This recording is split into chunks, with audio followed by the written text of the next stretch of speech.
Ça y est, vous avez décidé de faire attention à votre alimentation, de commencer à regarder au niveau des étiquettes des produits que vous mangez pour manger un petit peu moins de sucre et moins de gras. Sachez que ce qui est important quand on regarde les étiquettes, surtout au niveau des gras, c'est d'aller regarder la quantité de gras trans, la quantité de mauvais gras que contient cet aliment-là.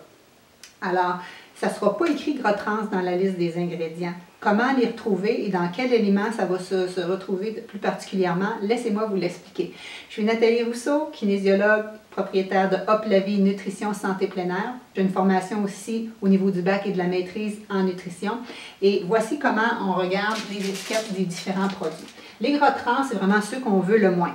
Okay? Les gras saturés, c'est des gras qui sont dans les produits animaux, la viande, les fromages, les crèmes, ces choses-là. On veut les diminuer dans notre alimentation. C'est ceux-là qui vont contenir les gras saturés. Ils vont contenir aussi du cholestérol. Alors, c'est ceux-là qu'on veut réduire dans notre alimentation pour diminuer nos risques de maladies cardiovasculaires. Mais je vous dirais que les gras les plus importants à réduire, c'est vraiment les gras trans.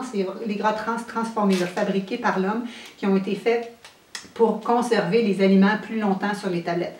Est-ce qu'on a vraiment besoin que notre beurre d'arachide reste 4 ans bon dans votre garde-manger? Moi, j'ai toujours pour mon dire, plus ça reste longtemps bon sur les tablettes, moins toi, tu te conserves longtemps parce que c'est l'effet inverse. Okay? Ça va augmenter vos risques de maladies cardiovasculaires. C'est ceux-là qui s'accumulent. 5 grammes de mauvais gras par jour, ça augmente tes risques de maladies cardiaques de 29 %. Alors, regarde au niveau des étiquettes comment tu vas les trouver. Il faut aller voir la liste des ingrédients, mais ça ne sera pas écrit gras trans. Ce sont les mots hydrogénés qu'il faut que tu regardes, ou partiellement hydrogénés, ou sain doux, ou shortening. Ça, c'est ce que tu veux voir pour les gras qui sont vraiment transformés. Ça va se trouver dans quel aliment? C'est sûr que si tu papotes à la maison avec tes bonnes huiles, avec tes bons aliments, tu n'en auras pas vraiment de gras trans dans tes produits. Ça va arriver dans les produits du commerce qui ont, par exemple, des pâtes, les pâtés au poulet, les tartes, les quiches, ces choses-là. Ça, c'est vraiment, ils n'utilisent pas les meilleurs gras à cette façon-là pour cuisiner. Alors, ça va être trouvé dans les croissants, dans les biscuits aussi du commerce. On va le trouver aussi beaucoup dans les sachets de sauce ou de soupe en sachet.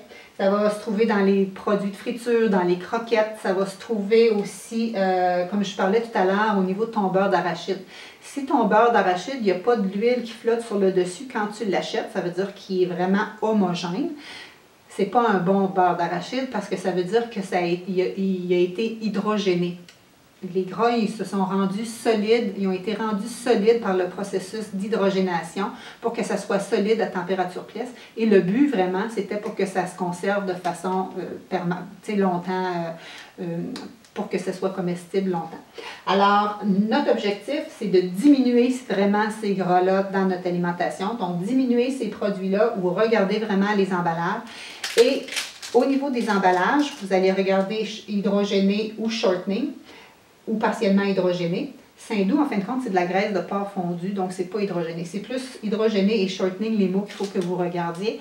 Et sinon, dans le tableau de valeur nutritive, il y a toujours le nombre de calories. Il y a les gras qui sont divisés en saturés et trans. Ça, c'est les deux mauvais gras. C'est ceux-là qu'il faut que vous ayez regardé.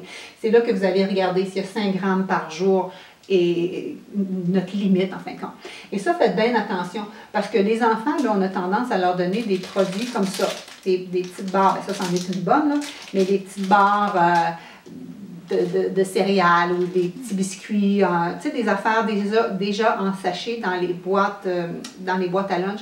Et c'est les enfants qui consomment le plus de gras trans parce que justement, ils consomment ces produits-là qui sont pré-préparés. Donc, ça vaut vraiment la peine de les faire à l'avance. Cuisinez vos muffins, vos carrés d'énergie, vos pains aux bananes vous-même la fin de semaine pour donner des bons aliments à vos enfants parce que c'est rendu qu'on a des enfants qui ont 15 ans et qui ont des diabètes type 2, des problèmes de santé qu'on retrouve à l'âge adulte ou encore qui ont des cholestérols élevés ou encore qui ont des maladies cardiovasculaires déjà à l'enfance.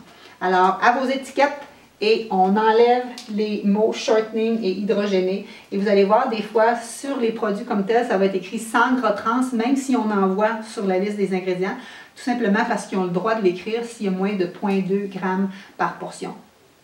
Il y a d'autres produits qui n'en ont pas. Choisissez ceux-là. Merci.